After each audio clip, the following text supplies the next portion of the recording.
এই এভরিওয়ান, আমি কাবেরী। কেমন আছো তোমরা সবাই? আশা করি সবাই সুস্থ আছো, ভালো আছো। আমিও খুব ভালো আছি। তো এটা ছিল আমার 2 তারিখের একটা কেকের অর্ডার ছিল। 1 পাউন্ডের মধ্যে 2 টায়ার কেকের অর্ডার ছিল। আর কেকটা ছিল স্ট্রবেরি ফ্লেভারের এগলেস কেক ছিল। আর কেকটা দেখো এতটা স্পঞ্জি হয়েছিল, মানে আমি আমারই বুঝতে অসুবিধা হচ্ছিলো যে এটা এগলেস কেক কিনা।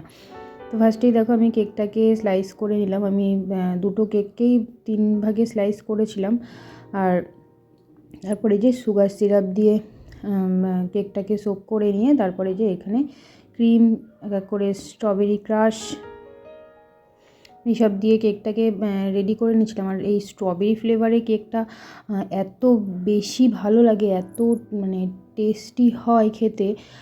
কার কেমন লাগে বলতে পারবো না, কিন্তু পার্সোনালি আমার তো খুবই ভালো লাগে এই স্ট্রবেরি ফ্লেভারটা। আর আশা করি যারা যারা খেয়েছে তাদেরও খুব ভালো লেগেছে। আর যারা এই কেকটা নিয়েছিল তারাও খুব সুন্দর রিভিউ দিয়েছিল। আর ওরা আমার কাছ থেকেই কেকটা নেয় সব সময়, ওদের যখনই দরকার পড়ে সবসময় ওরা আমার কাছ থেকে কেক নেয়। আর তো দেখতেই পাচ্ছ আমি কেকটাকে এখানে ক্রাম কোটিং করে নিয়েছি। তো এই কেকটাকে আমি এবারে তারপর কিছুক্ষণের জন্য ফ্রিজে রেখে দিয়েছিলাম। তো তারপর এখানে এই ছোটো কেকটাকে মানে উপরের টায়ারটাকে এখানে ক্রিম দিয়ে রেডি করে নিচ্ছিলাম।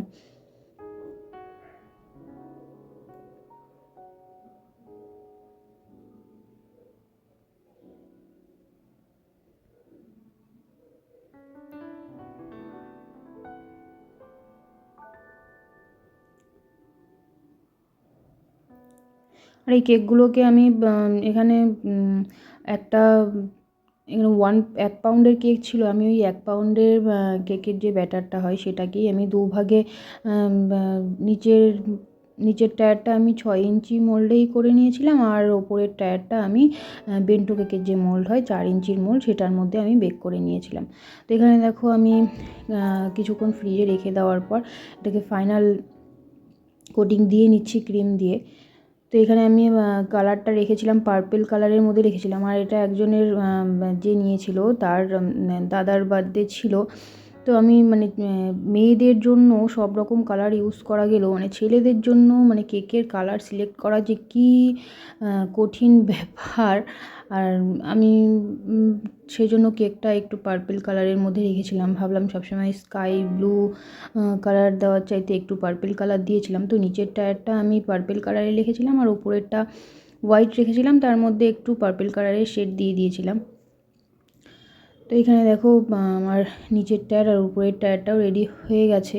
তো আর এই কাজটা যে মানে কতটা যে টাফ, আর যাদের করতে করতে অভ্যাস হয়ে গেছে তাদের কাছে কোনো ব্যাপার না, কিন্তু আমার কাছে এই কাজটা করতে যে কতটা টাফ মনে হয় বলে বোঝাতে পারবো না। আমার প্রচণ্ড ভয় করে এই টায়ার সেট করার সময়।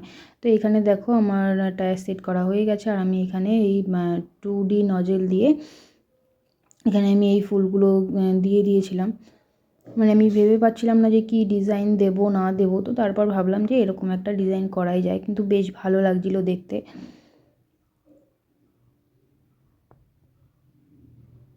তো এই হচ্ছে কেকের ফাইনাল লুক। কেমন হয়েছে তোমরা জানিও। আর ভালো লাগলে অবশ্যই লাইক কমেন্ট শেয়ার করে দিও। আর অর্ডারের জন্য স্ক্রিনে দেওয়া নাম্বারে কল করো।